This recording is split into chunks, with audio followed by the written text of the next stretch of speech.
भारत के अंदर अफसोसनाक वाक़यात बढ़ते जा रहे और 24 घंटे के अंदर 3 एविएशन के हादसे जो थे वो पेश आए। सबसे पहला जो था वाक़या पेश आया भारत की रियासत झारखंड के अंदर, जहां पर एक एयर एम्बुलेंस अपने फ्लाई करने के साथ ही क्रैश कर गई, जिसके बाद दिल्ली एयरपोर्ट के ऊपर एमरजेंसी नाफिज कर दी गई और स्पाइस जेट एक निजी एयरलाइंस का जो जहाज़ था, टेक ऑफ के फ़ौरन बाद उसका इंजन फेल हो गया और उसने उसको यू टर्न करके वापस लैंड करवाना पड़ा। हंगामी लैंडिंग करवाई गई और इसके साथ साथ भारत के एक आइलैंड के ऊपर एक चॉपर जो था, हेलीकॉप्टर तकरीबन 9 लोगों को ऑन बोर्ड लेकर जो ही उसने फ्लाई किया तो वो क्रैश कर गया एक समंदर के अंदर, जिसके बाद उनको बोट्स के ज़रिए, कश्तियों के ज़रिए लोगों को रेस्क्यू कर लिया कि 24 घंटे के अंदर भारत की एविएशन, भारत की एयर सर्विलेंस के ऊपर सवालात हैं और ये सवालात हर कोई उठा रहा है। उठने चाहिए। अवाम जनता की सेफ्टी सबसे पहले। भारत के अंदर सड़कों के ऊपर लोग मर रहे हैं, कोई किसी को गोली मार देता है, कोई किसी को कत्लेआम करके चला जाता है, बसों के अंदर लोग गैर महफूज हैं।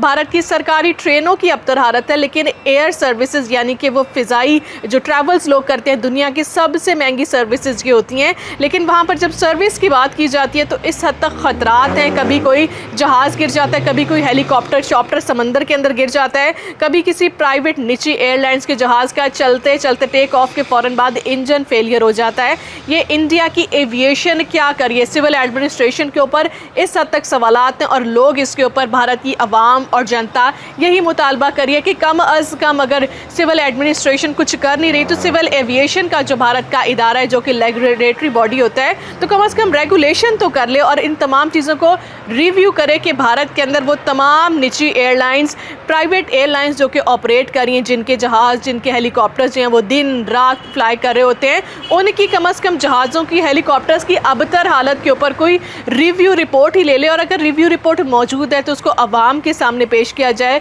क्योंकि भारत के अंदर बढ़ते हुए फ़िज़ाई हादसा भारत की फ़िज़ाइया के लिए बहुत ज़्यादा सवालात खड़े कर रही है।